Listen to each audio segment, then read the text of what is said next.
যাওয়ার সময় এসেছে, অবশেষে যেতে হচ্ছে। মনটা খুবই খারাপ লাগছে। তাও তো যেতে হবে, তাই না? আজকে যাওয়ার পথে কোথায় যাচ্ছি? আমার হোস্টেলে পরীক্ষা আমার। আজকে যাওয়ার পথে কি করলাম, কি খেলাম সবকিছু শেয়ার করব। যেহেতু একা ট্রাভেল করছি এতগুলা ব্যাগ নিয়ে, তাই আপনাদের সাথে নিয়ে যাচ্ছি। সো হ্যালো এভরিওয়ান, কি অবস্থা সবার? হঠাৎ করেই একদিন পরে যাওয়ার কথা, একদিন আগেই আমি চলে যাচ্ছি। যেহেতু বাসায় একদমই পড়াশোনা হচ্ছে না। যেতে মনটা খুবই খারাপ লাগছে। আম্মুর চোখের দিকে তাকাতে পারছিলাম না, চোখ থেকে পানি পড়ছিল। তাও তো আমার যেতে হবে। প্রতিবার আসার সময় এরকম কান্নাকাটি হয়, আসা যাওয়ার সময়। দেন আমি অনেকগুলো ব্যাগ নিয়ে যাচ্ছি, যেহেতু আমি অনেকদিন হোস্টেলে ছিলাম না। আমার সবকিছুই প্রায় বাসায়, ওইখানে যা আছে ওগুলা ব্যবহারযোগ্য না। তা অনেকগুলা ব্যাগ নিয়ে আমার ট্রাভেল করতে হচ্ছে, যেহেতু আমি একদমই একা। তো রিক্শাওয়ালা কাকা আমাকে লঞ্চ পর্যন্ত উঠাই দিয়ে আসবে বলে দিছে। দেন আমি রওনা দিয়ে দিলাম। এর মধ্যে দেখছি যে ট্রলার বা লঞ্চ বা সি ট্রাক যেটা দিয়ে যাব সেটা চলে এসেছে। এটার এক্সাক্ট নামটা আমি জানি না, মেবি সি ট্রাক। তো এটাতে পুরো জার্নিটা আপনাদের সাথে শেয়ার করতে যাব। আমি এমন টাইমে বের হয়েছি যে তো গিয়ে এটা পায়ে অপেক্ষা করতে না হয়। তো গিয়েই দেখলাম এটা ঘাটে চলে এসেছে অন্য ঘাট থেকে। দেন উঠে গেলাম। সেই শর্টগুলো নেওয়া হয়নি, যেহেতু অনেক তাড়াহুড়া করছিলাম। এখানে একটা ইনসিডেন্স হয়েছে, আমার জামাটা ছিঁড়ে গেছে। তারপরে বাদামের শর্ট নিলাম। আমি যদিও বাদাম খাই না, লঞ্চ মানি তো বাদাম, জার্নি মানি। দেন আমার অনেক মন খারাপ লাগছিল, বসে ভাবছিলাম অনেক কথা। তারপর আমি লঞ্চে কি করছে সেগুলো একটু ভিডিও নিচ্ছিলাম।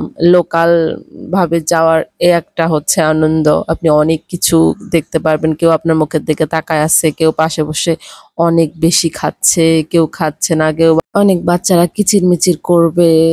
বিভিন্ন দৃশ্য এনজয় করা যায়। দেন একটা ক্যান্টিন দেখলাম, কিন্তু আমি যে ক্যান্টিনে যাব আমি বারবার তাকাচ্ছিলাম। ক্যান্টিনটা আমার বরাবর ছিল। এত মানুষজন ছিল, গিয়ে যে কিছু আনবো ওই ওয়ে ছিল না। তো আমি অপেক্ষা করছিলাম একাই বসে।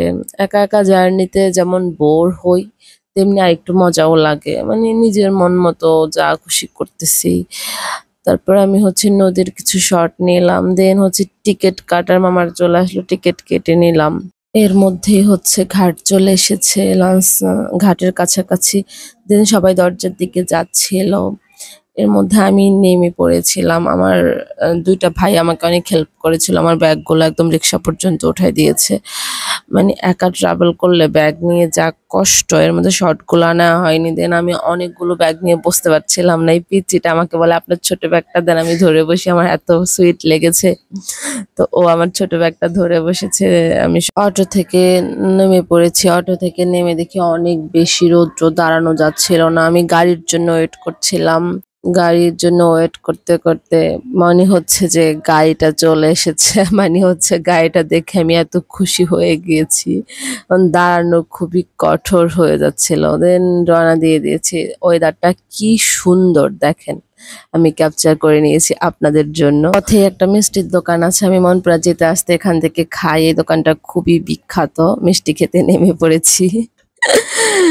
দেন আমি একটা রসমালাই আর একটা মিষ্টি নিয়ে নিলাম। রসমালাইটা আমার কাছে বেশ ভালোই লেগেছে প্রতিবারের মতো।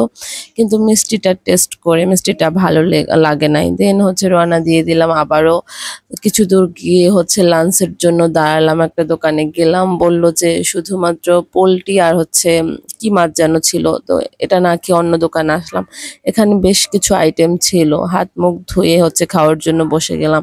আমি নিলাম আমার মোস্ট ফেভারিট পাঙ্গাস মাছ আর গরুর মাংস। আস্তে খাওয়া শুরু করে দিলাম। যদিও ভিডিওটা স্পিড বাড়িয়ে দিয়েছি, কিন্তু আস্তে খেয়েছি। দিয়ে দিছে এক মস্ত হাড্ডি। ওইটা আমি খাওয়ার যথেষ্ট ট্রাই করতেছিলাম। দেন মাংসটা আমার কাছে মোটামুটি লেগেছে। মাছটা ট্রাই করছিলাম। মাছটা আমার কাছে অত ভালো লাগে নাই, যতটা পাঙ্গাস মাছ টেস্ট। এর মধ্যে আমি পৌঁছায় গেলাম আমার হোস্টেলে, আর কোনো শট নেওয়া হয়নি। দেন আমি আস্তে ধীরে রুমে চলে আসলাম। রুমে এসে অনেকক্ষণ গল্প গুজব করে বান্ধবীর সাথে আমি ভাবতেছিলাম, আল্লাহ আমি কবে গোছগাছ করে শেষ করব। সব তো আমাকেই করতে হবে, সব ময়লা হয়ে আছে। দেন আজকের ভিডিওটা এই পর্যন্তই। পরে কি করলাম না করলাম পরের ভিডিওতে দেখাবো। সো আল্লাহ হাফেজ, সবাই ভালো থাকবেন, সুস্থ থাকবেন।